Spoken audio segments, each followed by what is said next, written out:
اعوذ باللہ من الشیطان الرجیم بسم اللہ الرحمن الرحیم الحمد للہ رب العالمین والصلاة والسلام علی اشرف الانبیاء والمرسلین سیدنا و مولانا ابی القاسم محمد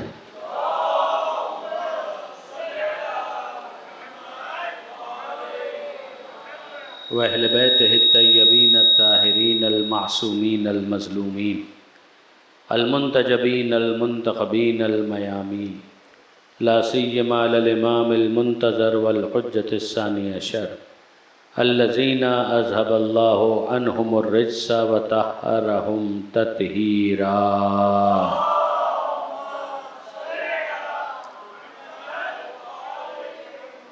واللعنة الدائمة الباقية على أعدائهم أجمعين من يوم ظلمهم إلى قيام يوم الدين رب اشرح لي صدري ويسر لي أمري واحلل عقدة من لساني يفقهوا قولي واجعلني خالصا لوجهك الكريم يا الله صلوات على محمد وآله۔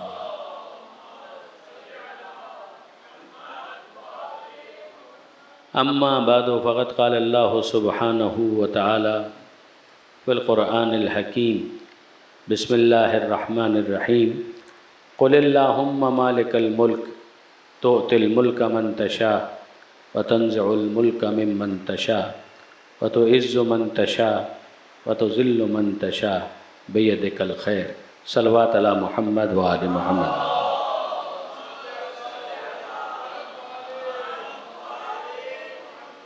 برادران عزیز وخاران محترم، سنامہ کلام میں یہ سورہ آل عمران کی آیت ہے کہ جس کی تلاوت کا شرف حاصل کیا گیا۔ ہم مجلس میں ایک مظلوم کا ماتم کرنے کے لیے جمع ہوتے ہیں، اور عجیب بات یہ ہے کہ قرآن اور اہل بیت کبھی ایک دوسرے سے جدا نہیں ہوئے۔ تو جس طریقے سے آل محمد پر ظلم ہوا، اسی طرح سے قرآن مجید پر بھی ظلم ہوا۔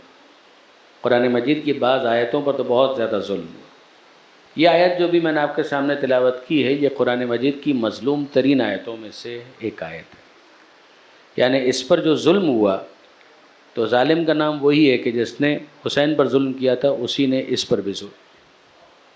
یعنی میں یزید کی بات کر رہا ہوں کہ یزید نے اس آیت کو پیش کیا۔ کہاں پر پیش کیا؟ اپنے دربار میں پیش کیا۔ اسی سے آپ اندازہ کر سکتے ہیں کہ ایسا شخص کہ جس کا قرآن سے کوئی ربط اور تعلق نہیں ہے، وہ قرآن مجید کی کوئی آیت کیوں پیش کر رہا ہے؟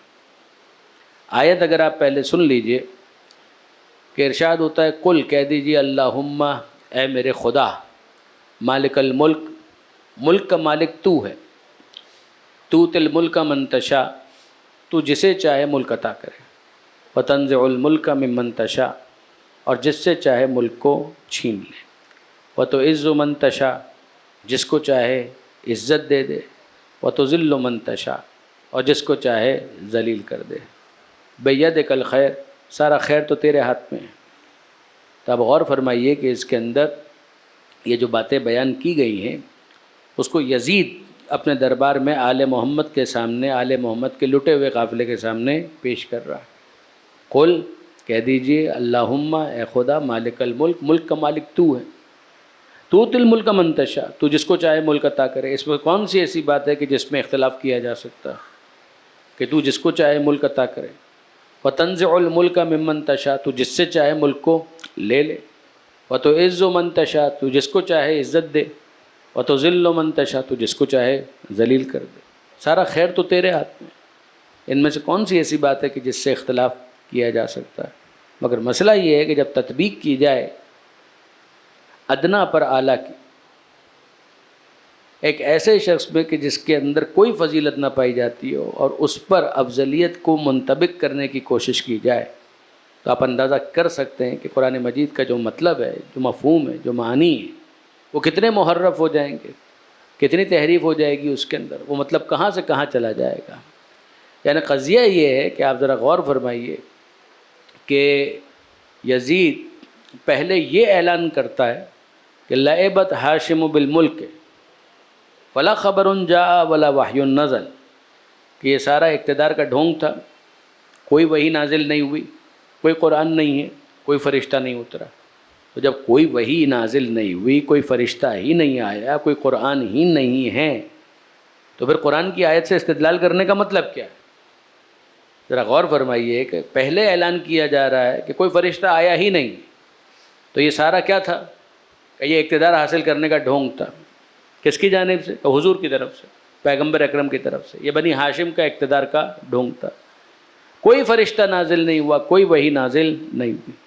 ایک طرف اعلان کیا جا رہا ہے یزید کی جانب سے کہ کوئی قرآن نازل ہی نہیں ہوا، اور پھر اس کے بعد قرآن مجید کی یہ آیت پڑھی جا رہی ہے کہ قل اللہم مالک الملک، اور طنز کیا جا رہا ہے. اس کا مطلب کیا ہے؟ کہ میں تو کسی قرآن کو نہیں مانتا، لیکن جس قرآن کے وحی خدا ہونے کے تم دعوے دار ہو، اسی قرآن کے اندر یہ لکھا ہوا، اور جو لکھا ہوا ہے تو اب ذرا دیکھو کہ اس کی تطبیق کس پر ہو رہی ہے. ملک خدا نے کس کو دیا؟ خدا نے کس کو عزت دی؟ خدا نے کس کو ذلیل کیا؟ تو اب ظاہر سی بات ہے کہ جو اس کا مطمع نظر ہے وہ یہ ہے کہ اگرچہ میں تمہاری اس کتاب کو نہیں مانتا، مگر وہ کتاب کہ جس کے تم وارث ہونے کے دعوے دار ہو، کہ جس کی وحی کے دعوے دار ہو، کہ مصطفیٰ پر یہ وحی نازل ہوئی، اس میں یہ لکھا ہوا ہے کہ خدا جس کو چاہے ملک عطا کرے تو مجھے عطا کیا، خدا جس کو چاہے محروم کر دے تو تم کو محروم کر دیا. تو عز و من تشاء، خدا جس کو چاہے عزت عطا کرے. تو دیکھ لو کہ عزت تو مجھے ملی، تخت پر تو میں ہوں، لشکر میرا ہے، عسکر میرا ہے، نظم و نسق مملکت کا یہ میرا منظم ہے ہر جگہ پر. تو ہر جگہ میری شاہی ہے، میری بادشاہی ہے، میرے خدام ہیں، میرے غلام ہیں، میری کنیزیں ہیں، رنگین دسترخوان میرا ہے، سب کچھ تو میرا ہے. تو عز و من تشاء، تو جس کو چاہے عزت عطا کرے تو خدا نے مجھے عزت دی. وتذل من تشاء، تو جس کو چاہے ذلیل کرے. تو دیکھ لو رسیوں میں ہاتھ کس کے بندھے ہوئے، کس کا کٹا سر ہے کہ جس کو تش پر رکھا ہوا ہے. تو دیکھ لو کہ خدا نے کس کو ذلیل کیا. آپ نے غور فرمایا؟ یعنی اب ایک طرف اعلان ہے کہ قرآن خدا کی کتاب نہیں ہے، دوسری طرف استدلال ہے، اور وہ استدلال یہ ہے کہ جس قرآن کو تم خدا کا کلام سمجھتے ہو، اس قرآن کے اندر یہ آیت موجود ہے، اور اس آیت کی روشنی میں بھی اگر دیکھو تو خدا نے مجھے ملک عطا کیا، خدا نے مجھے عزت عطا کی، خدا نے تم کو ملک عطا نہیں کیا، خدا نے تم کو ذلیل کر دیا. اگر سارا خیر اس کے ہاتھ میں ہے تو خیر اس نے مجھے عطا کیا، تمہیں کوئی خیر عطا نہیں کیا. یہ کتنا بڑا مغالطہ تھا کہ جس کو استدلال کے نام پر پیش کیا جا رہا. آپ نے غور فرمایا؟ یعنی جناب زینب کبریٰ سلام اللہ علیہا کا کارنامہ یہ ہے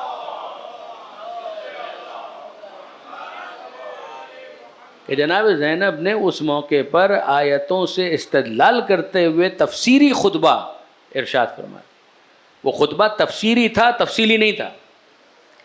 جناب زینب نے ایک مختصر خطبہ ارشاد فرمایا، مگر یقین جانیے کہ تفسیری شان کے ساتھ اس خطبے کو جناب زینب نے بیان فرمایا.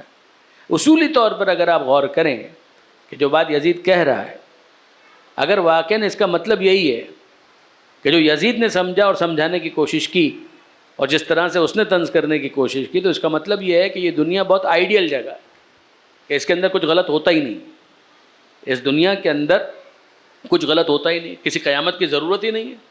کہ قیامت کی ضرورت کب ہوگی؟ جب دنیا کے اندر کچھ غلط ہو. دنیا میں کوئی ظلم ہوتا ہی نہیں، نہ کوئی ظالم ہوتا ہے، نہ کوئی مظلوم ہوتا ہے. یہاں پر نہ کوئی غاصب ہوتا ہے، نہ کسی کا حق غصب کیا جاتا ہے. اس دنیا کے اندر نہ کوئی چور ہوتا ہے، نہ کوئی ڈاکو ہوتا ہے. اس دنیا کے اندر کچھ بھی غلط نہیں ہوتا. نہ کسی کی غیبت کی جاتی ہے، نہ کسی کو گالی دی جاتی ہے، نہ کسی پہ تہمت لگائی جاتی ہے، نہ کسی پر الزام تراشی کی جاتی ہے، نہ کوئی فالس ایکیوزیشن ہوتا ہے. کچھ بھی نہیں ہوتا، سب ٹھیک ہو رہا ہے. اس دنیا کے اندر کچھ غلط نہیں ہوتا. تو آپ سب کہیں گے کہ نہیں جناب، اس کو تو کوئی بھی قبول نہیں کرے گا کہ اس دنیا کے اندر سب ٹھیک ہو رہا ہے. اگر سب ٹھیک ہو رہا ہے تو قیامت کا انتظار کس بات پر؟ کہ اس دن ظالم سے بدلہ لیا جائے گا، اس دن پروردگار عالم فیصلہ کرے گا، اس دن پروردگار عدل کرے گا، اس دن پروردگار انصاف کرے گا. اس دن اگر یہ سب کچھ ہونا ہے تو اس کا مطلب یہ ہے کہ اس دن بہت کچھ غلط ہو رہا ہے، کہ جس کو اس دن کے عدل و انصاف کے ذریعے سے کمپنسیٹ کیا جائے گا، پیسیفائی کیا جائے گا، نیوٹرلائز کیا جائے گا. یہ اسی صورت میں ہو سکتا ہے کہ جب ہم یہ مانیں کہ ہاں اس دنیا کے اندر بہت کچھ غلط ہو رہا ہے. بہت سے ایسے ہیں کہ جو ناحق قتل کر کے قاتل بن گئے، مقتول تو اس دنیا سے چلا گیا. بہت سے ایسے ہیں کہ جو غاصب بن گئے، جن کا حق غصب کر لیا گیا، وہ تو اس دنیا سے چلے گئے، ان کو تو کوئی انصاف نہیں ملا. بہت سے ایسے ہیں جو ظلم کر کے ظالم بن کر اس دنیا سے چلے گئے، اور مظلوم کا حساب اس دنیا میں بے باک نہیں ہو پایا، یعنی یہ نہیں ہو پایا کہ اس کا حق اس کو مل پاتا، جس کے لیے ضروری ہے کہ میدان قیامت کہ جہاں پر پروردگار عالم بالآخر انصاف کر دے، وہاں پر پروردگار عالم عدل و میزان کی روشنی میں جو حقدار ہے اس کا حق اس کو واپس کرے۔ اگر یہ مان لیا جائے تب معاملہ الگ ہے، لیکن اگر اسی کو قبول نہ کیا جائے تو اس کا مطلب یہ ہے کہ دنیا میں سب ٹھیک ہو رہا ہے، پھر اس کا مطلب یہ ہے کہ کوئی شہید نہیں ہوتا، اس کا مطلب یہ ہے کہ اس دنیا کے اندر کوئی شہید نہیں ہوتا، اس دنیا کے اندر جو شہید ہو گئے وہ اس دنیا سے ذلیل چلے گئے، نعوذ باللہ من ذالک، اس لیے کہ اس دنیا میں کوئی شہید نہیں ہوتا۔ اس لیے کہ اگر معاملہ یہی ہے کہ تو عز من تشاء و تذل من تشاء، تو جس کو چاہے عزت دے، تو جس کو چاہے ذلیل کر دے، تو جس نے قتل کر دیا وہ صاحب عزت ہے، اور جو قتل ہو گیا چاہے وہ مظلومانہ طریقے سے قتل کر دیا گیا لیکن بہرحال اس کے باوجود وہ تو ذلیل ہو گیا، جیسے کہ سر تو اس کا کٹ گیا، خون تو اس کا بہہ گیا، جسم تو اس کا ٹکڑے ٹکڑے ہو گیا، ہاتھ پیر تو اس کے مسلح ہو گئے۔ تو آپ انصاف سے مجھے بتائیے کہ اگر یہی عزت اور ذلت کا پیمانہ ہے پھر تو اس کا مطلب یہ ہے کہ کوئی شہید ہوتا ہی نہیں ہے۔ یعنی میں اور آگے بڑھ کر آپ سے کہوں کہ قرآن مجید نے یہود کے جرائم بیان کیے ہیں کہ یقتلون النبیین بغیر الحق، کہ وہ انبیاء کو ناحق قتل کیا کرتے، تو یہ کیا ہوتا ہے ناحق قتل کرنا؟ اس لیے کہ جو قتل کرنے والا ہے وہ صاحب عزت ہے، جو قتل کر دیا گیا چاہے وہ نبی ہی کیوں نہ ہو، مگر وہ تو نعوذ باللہ من ذالک اس تھیوری کے مطابق، اس مفروضے کے مطابق وہ تو ذلیل ہو گیا۔ آپ نے غور فرمایا؟ یعنی آپ اس کی تطبیق کریں اور مثال کے طور پر اس میں رکھیں جناب زکریا علیہ السلام، آرے سے ان کو 2 ٹکڑے کر دیا گیا، مگر آرے سے 2 ٹکڑے کر دیا گیا تو کیا ہم ان کے قصیدے پڑھیں؟ ہم یہ کہیں کہ جناب زکریا علیہ السلام کیا کہنا ان کی شان کہ ان کو حق کی راہ میں اپنی جان کی قربانی دینا پڑی تو انہوں نے دے دی، مگر یزید کی تھیوری یہ نہیں ہے۔ یزید تو یہ کہہ رہا ہے کہ نہیں جناب، جس نے آرے سے 2 ٹکڑے کر دیا وہ صاحب عزت ہے، وہ صاحب ملک ہے، وہ صاحب اقتدار ہے، خدا نے اس کو عزت دی اور ان کو ذلیل کر دی۔ یحییٰ علیہ السلام جن کا سر کاٹ کر ان کی مظلومانہ شہادت کے بعد ان کا سر کاٹ کر ایک زن بدکار کے پاس بھیج دیا گیا، تو ہم ان کو مظلوم کہیں، ان کو ظالم کہیں، یا ہم یہ کہیں کہ جنہوں نے یحییٰ علیہ السلام کو قتل کیا وہ صاحبان عزت تھے، وہ بہت عزت والے تھے، اس لیے کہ انہوں نے بالآخر یحییٰ علیہ السلام کو قتل کر دیا، اور یحییٰ علیہ السلام ان کا تو سر کٹ گیا، جو سر کٹ گیا تو اس کا مطلب وہ ذلیل ہو گئے۔ یہ کون سی تھیوری ہے؟ اس کا مطلب تو یہ ہے کہ اسلام اور قرآن کا پورا جو مفاد تھا اس کو پامال کر دیا، اس کو بالکل ختم کر دیا گیا۔ آپ نے غور فرمایا؟ یہ بالکل ایک ایسی تھیوری کہ جس کے نتیجے میں عزت اور ذلت کا مانوی مفہوم مسخ ہو کر رہ جاتا، اس کے اندر کچھ باقی نہیں بچتا۔ آگے میں آپ کی خدمت میں ایک اور مثال رکھتا ہوں کہ مجھے ایک بات بتائیے کہ ایک شخص ہے جو غریب ہے، حلال کماتا ہے، بمشکل اپنا پیٹ بھرتا ہے، اپنے بیوی بچوں کا پیٹ پالتا ہے، مزدور ہے، مزدوری کرتا ہے مگر حلال کماتا ہے، روکھی سوکھی کھاتا ہے، اور اس کے بعد پھر رات کو اینٹ کو تکیہ بنا کر سو جاتا ہے۔ اس کے مقابلے میں ایک وہ شخص ہے جس نے حرام سے بہت مال بنایا، بڑا ولا محل تعمیر کر لیا، ایئر کنڈیشن بھی اس کے پاس ہے، واچ مین بھی اس کے پاس ہے، خدمت کرنے کے لیے نوکر بھی اس کے پاس ہے، یہ سب اس کے پاس ہے، کمایا سب اس نے حرام سے۔ جب سب اس نے حرام سے کمایا ہے تو ولا کے اندر ہے، تو ولا میں ہونے کی وجہ سے یزید کی تھیوری ہے کہ یہ بہت صاحب عزت ہے، اور وہ مزدور چونکہ وہ اینٹ کو تکیہ بنا کر فٹ پاتھ پر سونے پر مجبور ہے، لہٰذا وہ بہت ذلیل ہے، اور اس کو ذلیل کس نے کیا ہے؟ کہ خدا نے ذلیل کیا، اور اس کو عزت کس نے دی ہے؟ کہ اس کو عزت خدا نے دی ہے۔ یہ حرام سے اگر بنگلہ بنا لے تو خدا نے اس کو عزت دی، اور وہ حلال سے اگر اینٹ کو تکیہ بنا کر سو رہا ہے تو خدا نے اس کو ذلیل کیا۔ کیا واقعاً یہ اسلام کا مطمع نظر ہے؟ اگر یہی اسلام کا پورا مفاد ہے تو برادران عزیز وعلی الاسلام السلام، پھر ایسے اسلام کو دور سے سلام، پھر انا للہ و انا الیہ راجعون۔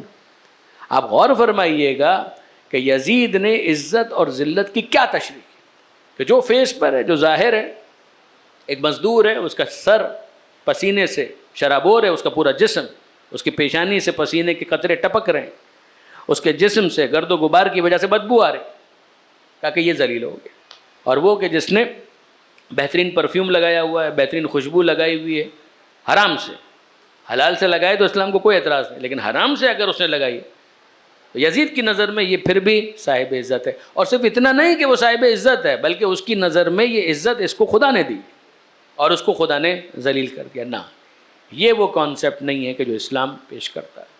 اسلام کی نظر میں عزت اور ذلت کا یہ مفہوم نہیں۔ اسلام تو یہ کہتا ہے کہ ابراہیم صاحب عزت ہیں چاہے نمرود تخت پر ہی کیوں نہ بیٹھا ہو۔ اسلام تو یہ کہتا ہے کہ موسیٰ صاحب عزت ہے چاہے تخت پر فرعون بیٹھا ہو۔ اسلام یہ کہتا ہے کہ بنی اسرائیل کے بچوں کو قتل کرنے کے بعد وہ بچے مظلوم ہیں، لیکن یہ فرعون یہ ظالم ہونے کے ساتھ خدا کی نظر میں ذلیل ہے، کہ اس کا ملک کا خدا کا دیا ہوا نہیں۔ ایک ہے خدا کا دیا ہوا ہونا، ایک ہے کسی بندے کا ناحق قبضہ کر لینا۔ ناحق قبضہ کبھی خدائی عطا کی دلیل نہیں ہوتی، خدائی امداد یا خدائی بخشش یا خدائی ہدیے کی دلیل نہیں ہوتی کہ یہ تم نے قبضہ کیا ہے۔ چور کو چوری کرنے کے بعد کوئی حق نہیں ہے کہ وہ کہے ھذا من فضل ربی، کہ یہ میرے رب کا فضل ہے۔ جوئے کا کاروبار کرنے والے کو کوئی حق نہیں ہے کہ وہ کہے کہ ذالک فضل اللہ یؤتیہ من یشاء، یہ اللہ کا فضل ہے جس کو چاہے خدا عطا کرے۔ یہ فضل ہے پروردگار کا جو تم کو عطا کیا۔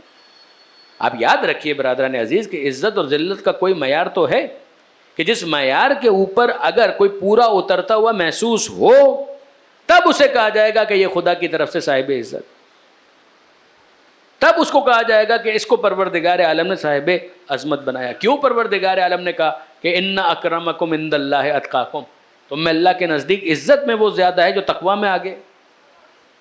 اگر تقویٰ میں آگے ہونا عزت کا معیار ہے تو پھر تو یقیناً ایک انسان کو بہت کچھ کمپرومائز کرنا پڑے گا اس دنیا کے اندر رہتے ہوئے۔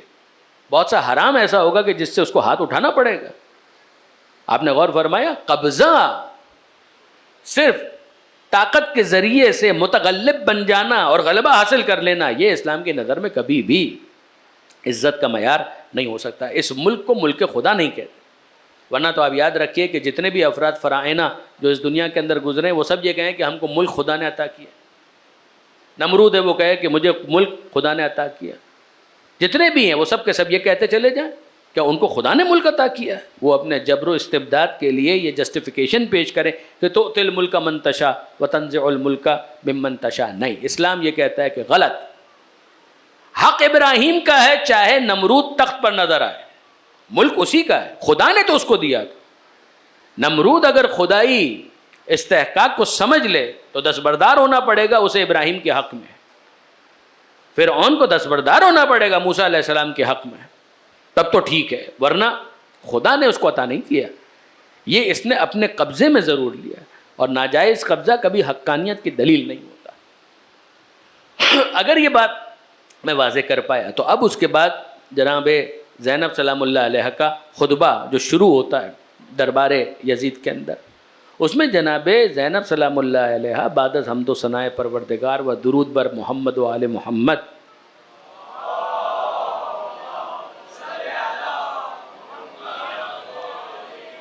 جناب زینب نے سورہ روم کی آیت سے خطبے کو شروع کیا، اور آپ دیکھیں گے کہ جناب زینب مسلسل آیتوں پر آیتیں پڑھ، اور مت بھولیے گا کہ جناب زینب کی شہرت تھی مفسرہ قرآن ہونے کے بعد۔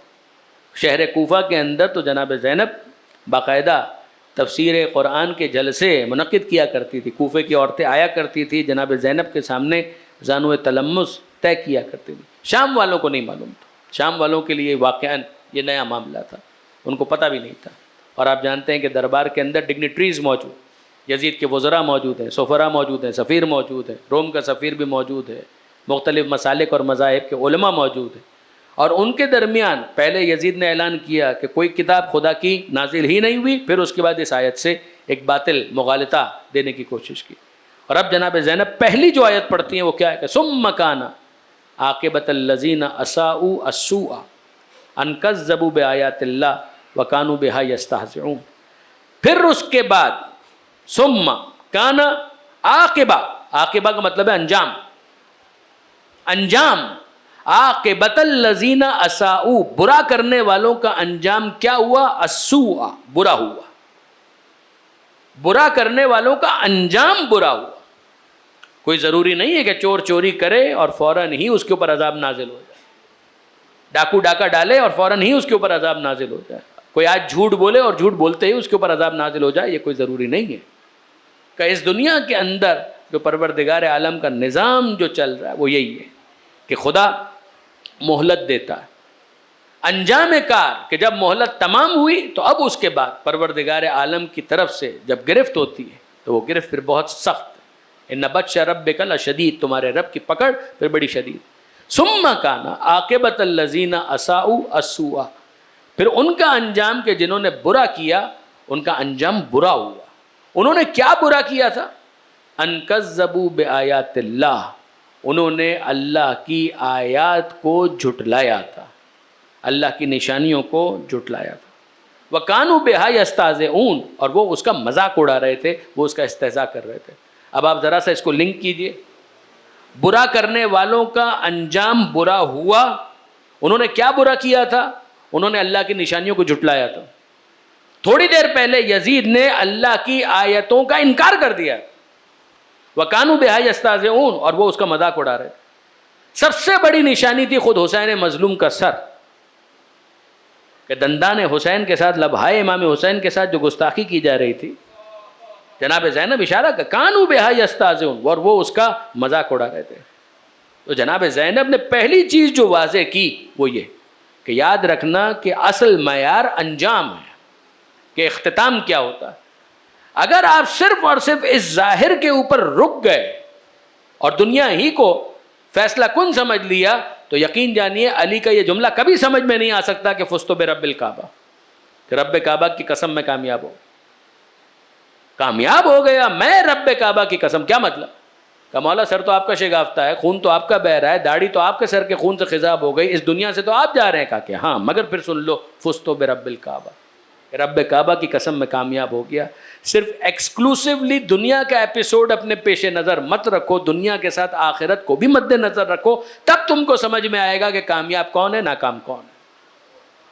کہ بالآخر سب نے خدا کی بارگاہ میں جانا تو ہے۔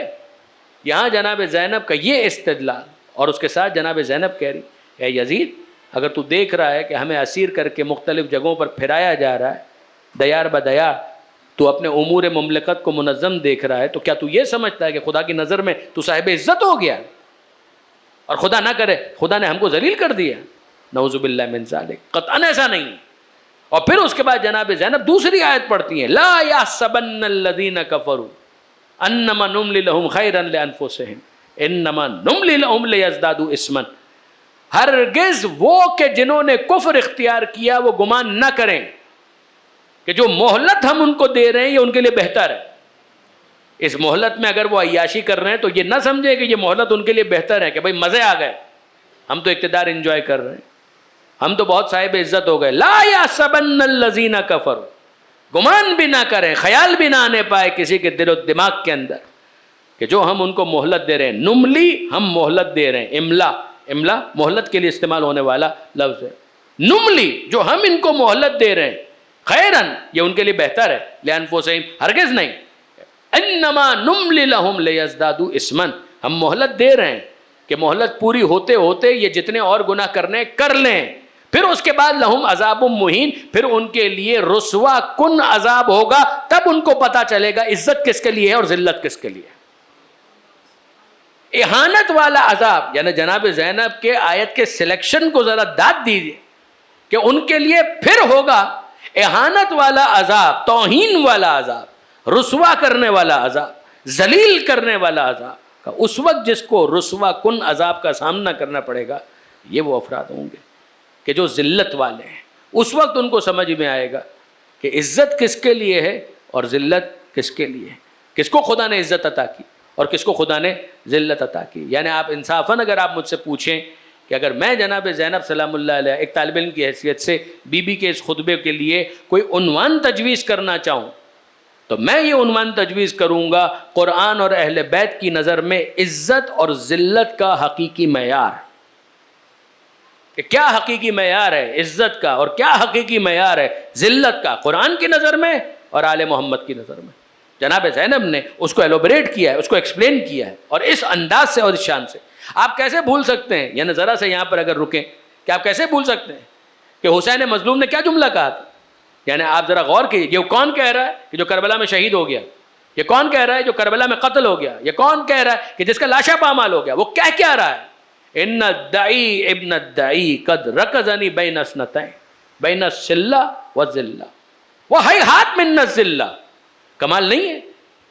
امام کہہ رہے ہیں ان الدعی، دعی کہتے ہیں بد نسب کو، پس نسب، بد نسب، کہ اس دعی ابن دعی یعنی اس بد نسب نے، جو بد نسب کا وارث ہے، کہ اس نے مجھے دو چیزوں میں سے ایک اختیار کرنے کا آپشن دیا، بین السلہ والذلہ، ذلہ وہی ذلت، اور دوسرا آپشن بین السلہ والذلہ، سلہ یا ذلہ، یا میں سلہ کو لے لوں یا ذلت کو لے لوں.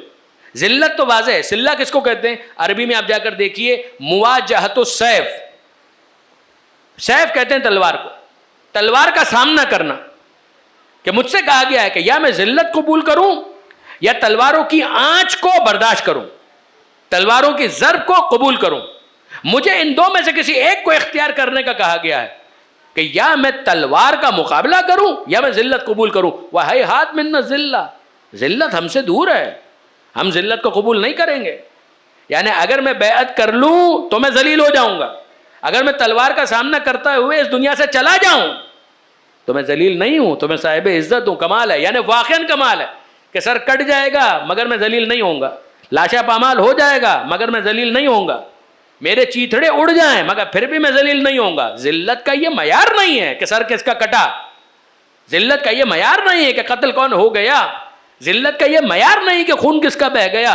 حسین ابن علی گویا سمجھانا چاہتے ہیں، اگر میں کہوں مولا پامال تو آپ کا لاشا ہو گیا، آپ ذلیل نہیں ہوئے، کہا کہ نہیں میں ذلیل نہیں ہوا، میں پامال ہو جاؤں، میرا لاشا پامال ہو جائے، اسلام کو پامال نہیں ہونے دوں گا، اسلام کو پامال نہیں ہونے دوں گا، خود پامال ہو جاؤں گا. کہ عزت کو سمجھو کہ عزت کہتے کس کو ہیں، ذلت کو سمجھو کہ ذلت کہتے کس کو ہیں. حسین ابن علی کہہ رہے ہیں ہیہات من الذلہ، ہم سے ذلت دور ہے، ذلت ہمارے قریب آ ہی نہیں سکتی. ہم شہید ہو سکتے ہیں، ہمارا سر کٹ سکتا ہے، ہمارا خون بہہ سکتا ہے، ذلیل نہیں ہو سکتے. ذلیل ہونا اور چیز ہے، شہید ہونا اور چیز. ذلیل ہونے میں اور شہید ہونے میں فرق ہے، قتل ہو جانے میں اور ذلیل ہو جانے میں فرق ہے، بین السلہ والذلہ. اور میں آپ کی خدمت میں عرض کروں ایک اور جملہ جو امام حسین نے کہا نا، کہ مجھ سے کہہ رہے ہیں کہ میں ذلیل ہو کر اس کی بیعت قبول کر لوں، میں اور یزید کی بیعت کا جن، یعنی یہ الفاظ واقعاً حسین ہی کہہ سکتے ہیں. حسین کہتے ہیں نہ مجھے قرآن اجازت دیتا ہے نہ مصطفیٰ کا فرمان اجازت دیتا ہے، جن گودوں میں میں پل کر بڑا ہوا ہوں ان گودوں کی حرارت مجھے اجازت نہیں دیتی کہ میں اس ذلت کو قبول کروں. سیدہ کی طرف اشارہ کیا امام مظلوم نے، جن گودوں میں پل کر میں بڑا ہوا، وہ پاک و پاکیزہ آغوش مجھے اس بات کی اجازت نہیں دیتی کہ میں اس ذلت کو قبول کر لوں. کہ قتل کیا جائے گا کہ وہ ذلت نہیں، خون بہ جائے گا کہ وہ ذلت نہیں. وہ تمہاری نظر میں ہو تو ہو، وہ تمہاری نظر میں ہو تو ہو، لیکن ہم سے اگر پوچھتے ہو تو یہ ذلت نہیں ہے. یہ عوام کا معیار اور ہے، قرآن کا معیار اور ہے. لوگ یہ کر کے مجرم قرار پائیں گے کہ انہوں نے یہ کام کیوں کیا، لیکن کیا اس کی وجہ سے وہ شخص ذلیل ہو گیا.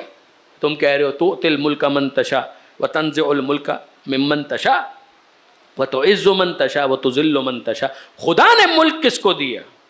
خدا نے آل محمد کو ملک دیا. خدا نے عزت کس کو دی؟ کہ خدا نے آل محمد کو عزت دی.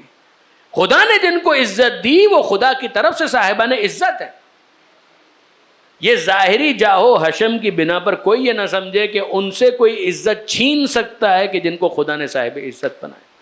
جناب زینب سلام اللہ علیہ اس پہلے پیراگراف کے اندر ان دو آیتوں کے ذریعے سے اس بات کو سمجھاتی ہیں کہ اس بات کو جانو کہ اصل معیار ہے انجام، عاقبت، اختتام.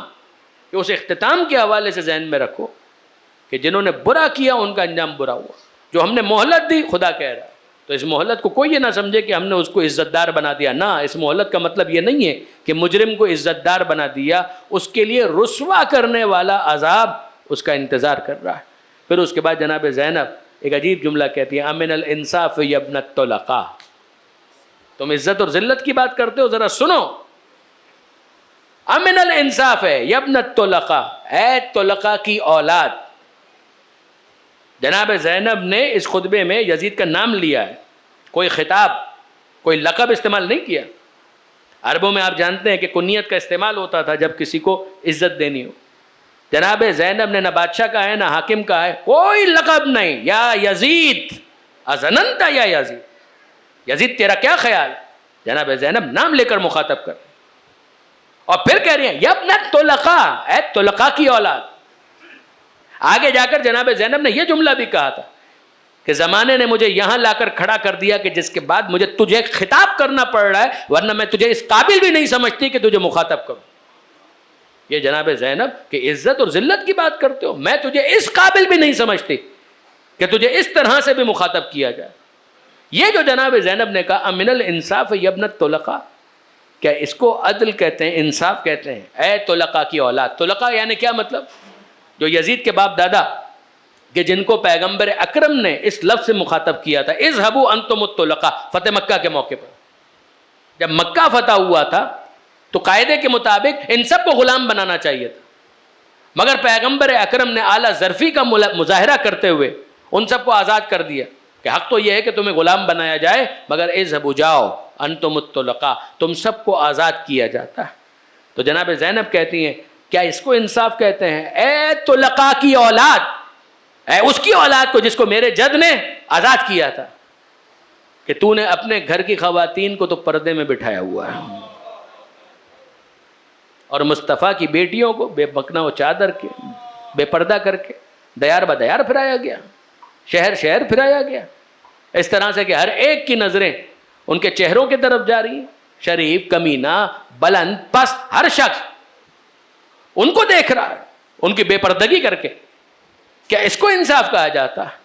اور پھر اس کے بعد جناب زینب فرماتی ہاں مگر وہ کہ جن کا گوشت ہمارے خون سے رویدہ ہوا ہے، کہ جن کے نشو و نما ہوئی ہے ہمارے بغض اور عناد اور نفرت کے ساتھ، ان سے اس کے سوا توقع بھی کیا کی جا سکتی ہے؟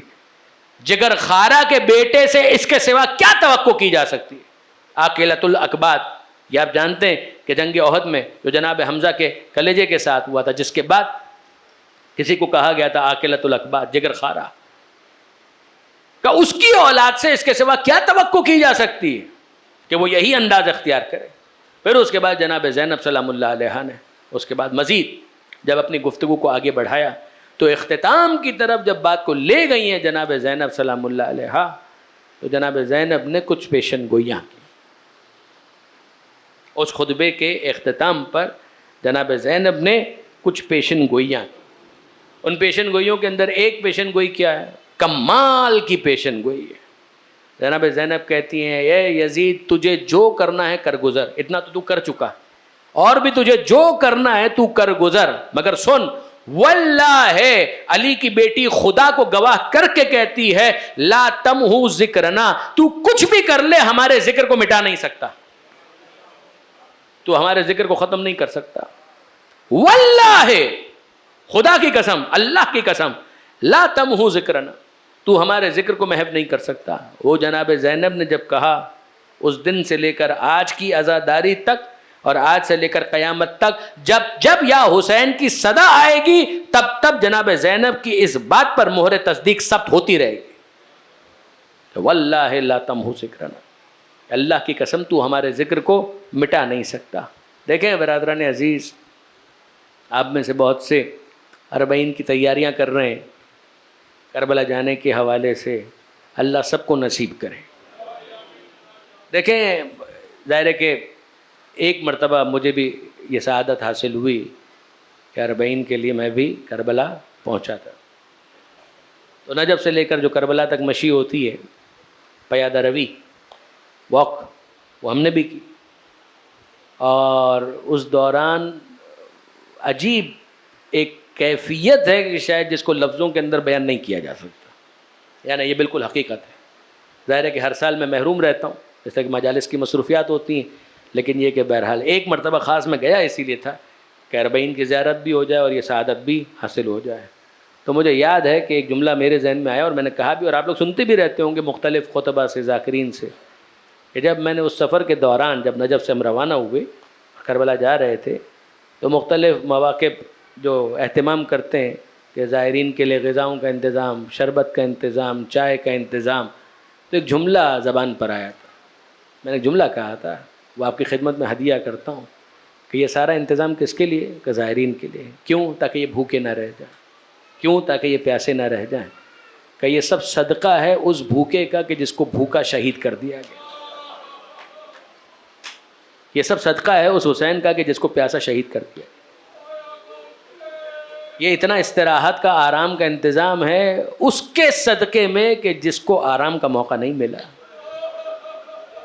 وہ مسلسل سفر کے تکان کو برداشت کرتا رہا، وہ مسلسل بھوک کا سامنا کرتا، وہ مسلسل پیاس کا سامنا کرتا، مگر اس کی وجہ سے آج سب کے لیے یہ اہتمام کیا گیا۔ مجھے یاد ہے کہیں میں نے کسی خطیب سے سنا تھا، اور بہت خوبصورت یہ بھی جملہ تھا، ایک بڑھیا تھی، یہ صدام کا زمانہ، کہ اس زمانے میں وہ بڑھیا بیچاری حرم امام حسین کی مجاور ہو گئی تھی، جس کو کہیں پناہ نہیں ملتی وہ حسین کے دربار میں پناہ تلاش کرتا، تو وہ بیچاری وہاں پر تنہا اکیلی رہا کرتی تھی۔ تو کسی نے اس کو دیکھا تو کہا تم کب سے یہاں پر ہو؟ کہا سالوں بیت گئے۔ تو کہا پھر کھاتی کہاں سے ہو، پیتی کہاں سے ہو؟ تو اس نے ایک جملہ کہا تھا، واقعاً یہ عشق کا جملہ ہے، اس کو کوئی دوسرا نام نہیں دیا جا سکتا۔ اس نے جملہ یہ کہا تھا کہ پتر، یعنی وہ تھی پنجاب کی، کہ پتر یہ جو ہے نا بھوکا اس دنیا سے چلا گیا، اب کسی اور کو بھوکا رہنے نہیں دیتا، بیٹا یہ اس دنیا سے بھوکا پیاسا چلا گیا، یہ اب اپنے زائروں کو بھوکا پیاسا رہنے نہیں دیتا۔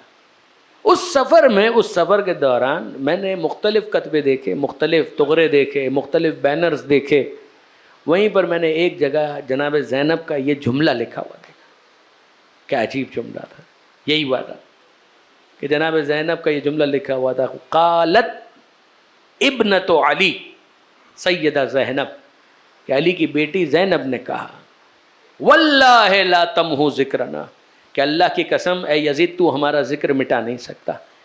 وہ کربلا جانے والے زائرین کا ہجوم اور جناب زینب کی یہ پیشن گوئی، کتنی سچی پیشن گوئی، کتنی صحیح پیشن گوئی جو جناب زینب نے کی تھی، کہ اللہ کی قسم تو ہمارا ذکر مٹا نہیں سکتا۔ کہاں ہے یزید اور کہاں ہے یزید کا ذکر؟ یزید کا نام تو گالی بن گیا۔ جناب زینب نے 3 جملے خاص طور پر کہے۔ نمبر 1، خدا کی قسم تو ہمارا ذکر مٹا نہیں سکتا۔ نمبر 2، جو داغ تیرے دامن پر لگ گیا ہے وہ مٹ نہیں سکتا، ہمارا ذکر نہیں مٹ سکتا۔ نمبر 2، جو داغ تیرے دامن پر لگ گیا ہے وہ اب ختم ہونے والا نہیں ہے، تو قیامت تک کے لیے رسوا ہو گیا۔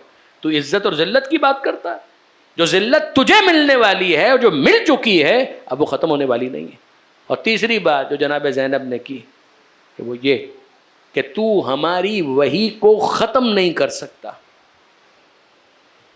جو وحی نازل ہوئی تھی مصطفیٰ کے دل پر، جس کو قرآن کہتے ہیں، کہ ہم ہیں اس قرآن کے وارث۔ تو کہہ رہا ہے لعبت ہاشم بالملک، کہ یہ کچھ نہیں تھا، سب ڈھونگ تھا، کوئی وحی نازل نہیں ہوئی۔ میں خدا کو گواہ کر کے کہتی ہوں، نہ تو ہمارا ذکر مٹا سکتا ہے، نہ تو ذلت سے بچ سکتا ہے، اور نہ ہی ہمارے جد پر نازل ہونے والی وحی کو ختم کر سکتا ہے۔ یہ قرآن بھی ہمیشہ باقی رہے گا۔ یہ جناب زینب نے دربار میں بتایا، حسین نے نیزے کی نوک پر اپنے سر سے تلاوت قرآن کر کے بتلایا۔ یاد رکھنا قرآن مجید کو کوئی ختم نہیں کر سکتا۔ آل محمد کی قربانیاں اس لیے کہ مصطفیٰ کے نام کو زندہ رکھیں، آل محمد کو زندہ رکھیں، قرآن کو زندہ رکھیں، اور زندہ رکھا۔ بس عزیزان محترم، میں آپ کی خدمت میں عرض کروں کہ جناب زینب نے شام میں بڑے مصائب دیکھے، سید سجاد نے شام میں بڑے مصائب دیکھے۔ ایسے ہی نہیں کہا سید سجاد نے، جب کسی نے پوچھا کہ سب سے زیادہ مصائب کہاں پر آئے، تو آپ جانتے ہیں کہ سید سجاد نے 3 مرتبہ کہا الشام الشام الشام۔ جتنے مصائب شام میں آئے اتنے مصائب کہیں اور نہیں آئے۔ آپ جانتے ہیں کہ مدینہ منورہ میں سید سجاد جب آنسو بہاتے ہیں اور کوئی تسلی دینے کے لیے کہتا ہے کہ فرزند رسول کب تک آنسو بہائیں گے، تو سید سجاد کہتے ہیں یعقوب کا ایک یوسف نظروں سے اوجھل ہوا تھا، اتنا روئے، اتنا گریہ کیا کہ قرآن کہہ رہا ہے دونوں آنکھیں سفید ہو گئی، میرے تو 18 یوسف میری نظروں کے سامنے قتل کر دیے گئے، کیا مجھے گریہ کرنے کا حق نہیں؟ کیا مجھے آنسو بہانے کا حق نہیں ہے؟ وہ کہتا ہے کہ مولا مگر بہرحال یعقوب کے گھر کا ہو سکتا ہے یہ پہلا واقعہ ہو، شہادت آپ کی تو میراث ہے۔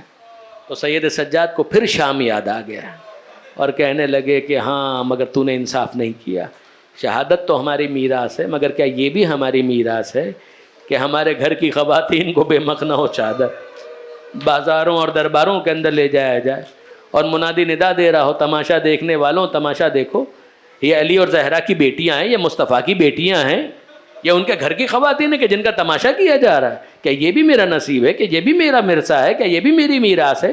اگر میں کہوں اور مولا سجاد آپ کو کیا کیا یاد آیا، کہ میں کیسے بھول سکتا ہوں کہ دربار یزید میں نے اپنے بابا کا سر یزید کے سامنے تشت طلا میں دیکھا. میں کیسے بھول سکتا ہوں کہ یزید نے اس تش کو اپنے تخت کے نیچے رکھا.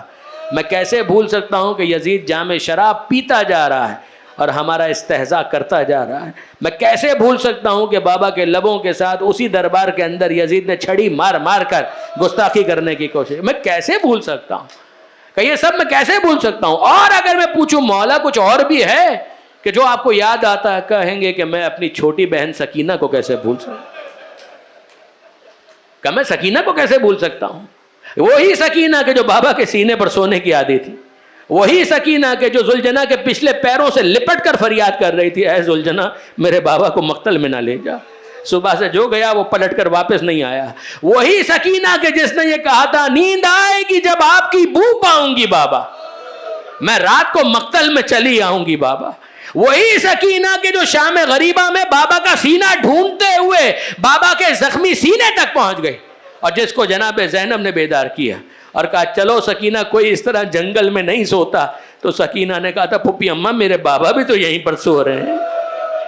وہی سکینہ کہ جس کو جب شام غریبہ میں کسی موقع پر جام آب دیا گیا تو وہ کہتی ہے پھپھی اماں پیاسی تو آپ بھی ہیں، مجھے کیوں پانی دیا جا رہا؟ تو یہی جواب ملا تھا نا، جو سب سے چھوٹا ہو اس کو سب سے پہلے پانی دیا جاتا ہے. سکینہ سن کر معصومیت سے مقتل میں جانے لگی کہ میرا بھیا علی اصغر مجھ سے بھی چھوٹا ہے.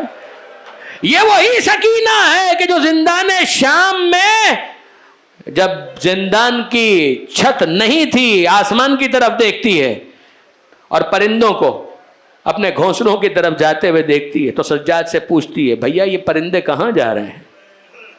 سید سجاد کہتے ہیں بہن سکینہ شام کا وقت ہو گیا، پرندے اپنے اپنے گھروں کو جا رہے ہیں. تو بچی حسرت کے ساتھ کہتی تھی بھیا وہ دن کب آئے گا جب ہم اپنے گھروں کو واپس جائیں گے؟ اور سید سجاد علم امامت کی روشنی میں بتائیں بھی تو کیا بتائیں، سکینہ سب کو جانا نصیب ہوگا مگر تجھے جانا نصیب نہیں ہوگا. اب تجھے اسی زندان کے اندر قیامت تک کے لیے رہنا ہے. اور عزیزوں وہ رات آ گئی جب بچی اپنے باپ کو روتے ہوئے فریاد کر رہی تھی. جب خواب میں اس نے اپنے بابا کو دیکھا، ریاض القدس ریاض الاحزان کی روایت کہ جناب سکینہ نے کہا ارے میرے بابا کہاں ہیں؟ ابھی میں نے دیکھا میرے بابا کا سر یزید کے سامنے تھا اور وہ چھڑی سے گستاخی کر رہا، میرا بابا کہاں ہے؟ میرا بابا کہاں ہے؟ جب بی بی کی آواز بلند ہوئی، صدا بلند ہوئی اور یزید کہتا ہے کہ کیا آج آدھی رات کے بعد بھی مجھے سونا نصیب نہیں ہوگا؟ کہ جاؤ جا کر اس کو چپ کراؤ. غلام ہاتھ جوڑ لیتے ہیں اے یزید اس کو ہم چپ نہیں کرا سکتے. کہ کیوں چپ نہیں کرا سکتے؟ کہ ہم کیسے چپ کرائیں؟ اگر ہم تماچے مارتے ہیں تو یہ اور فریاد کرتی ہے بھیا علی اکبر تو نہ رہا تو تیری بہن کو تماچے مارے جا رہے ہیں. جب تازیانے مارتے ہیں تو کہتی ہے چچا عباس مدد کو آؤ کہ تیری بھتیجی کو تازیانے مارے جا رہے ہیں. ہم اسے چپ نہیں کرا سکتے. اے یزید یہ ہم سے چپ ہونے والی نہیں ہے. اور یزید پوچھتا ہے پھر کیسے خاموش کروایا جائے؟ کہ آج بابا کے سر کی طلبگار ہے، اس کے باپ کا سر بھجوا دے شاید یہ خاموش ہو جائے. اور جب یزید نے کہا لے جاؤ اس کے باپ کے سر کو لے جاؤ، بچی کے بابا کا سر ایک تشت میں رکھ کر رومال سے ڈھک کر جب لے جایا گیا تو عبارت یہ ہے کہ جب زندان میں یہ تشت لایا گیا تو بچی سمجھی کہ شاید مجھے بہلانے کے لیے کھانا دیا جا رہا ہے. تو بچی نے کہا میں نے کھانا نہیں مانگا، میں نے بابا کا سر مانگا ہے. جناب زینب نے منہ پھیر کر پہلے گریہ کیا، پھر کہا اے سکینہ یہ کھانا نہیں ہے، یہ بابا کا سر ہے. جب تش پر سے رومال کو ہٹایا گیا اور سب نے دیکھا ارے حسین کا سر، بیویاں کھڑی ہو گئیں اور سب نے زیارت پڑھی السلام علیکہ یا ابا عبداللہ، السلام علیکہ یا ابن رسول اللہ. اور اب سکینہ آگے بڑھی اور آگے بڑھ کر بابا کا سر اپنی گود میں لیا اور جھک کر بابا کو بوسہ دیا. علماء کہتے ہیں منظر بدل گیا. پہلے جب کبھی حسین گھر میں آتے تھے جھک کر بیٹی کو بوسہ دیتے تھے، آج بیٹی جھک کر بابا کو بوسہ دے رہی ہے. اور پھر اس کے بعد جناب سکینہ نے بیان کرنا شروع کیے اے بابا آپ کے بعد آپ کو معلوم ہے میرے ساتھ کیا ہوا؟ مجھے تماچے مارے گئے. بابا میرے گوشوارے چھینے گئے. اے بابا ذرا دیکھیے سجاد کی کیا حالت ہے, بھیا کی کیا کیفیت ہے. اے بابا ذرا دیکھیے بیویوں کے سروں پر چادریں نہیں ہیں. اور یہ سب فریاد کرتے کرتے جناب سکینہ نے کہا بابا میں تو اپنی کہی جا رہی ہوں, تو مجھ سے زیادہ زخمی ہے. من ذا الذی خضبک بیدک, اے بابا کس نے تجھے تیری خون سے تیری داڑھی کو خضاب کیا. من ذا الذی قطع وریدک, بابا کس نے تیرے گلے پر خنجر چلایا. اگلا جملہ آپ سنیں گے, سکینہ کہتی ہیں اے بابا کاش تیری جگہ میں خنجر کے نیچے آ جاتی, تیرا سر کاٹ کر یوں نو کے نیزہ پر دیار بدیار نہ پھرایا جاتا. اور پھر اس کے بعد اچانک سکینہ کی آواز تھم گئی, بچی کا سر ڈھلک گیا. بابا کے سر پر سکینہ نے اپنا سر رکھ دیا. جناب زینب پریشان اور مضطرب, اے بیٹا سجاد بہن کی خبر لو, یہ بچی خاموش کیسے ہو گئی. اور آپ جناب سید سجاد آگے بڑھ کر سکینہ کی نفس ٹٹولتے ہیں اور ایک جملہ کہہ کر سکینہ کی شہادت کا اعلان کر دیتے ہیں, اِنَّا لِلَّهِ وَإِنَّا إِلَيْهِ رَاجِعُونَ. اے پھوپھی جان, سکینہ ہمیں چھوڑ کر اپنے بابا کے پاس چلی گئی. اللہ لعنت اللہ علی الظالمین وسیعلم الذین ظلموا أَيَّ مُنْقَلَبٍ يَنْقَلِبُونَ. ماتم حسین.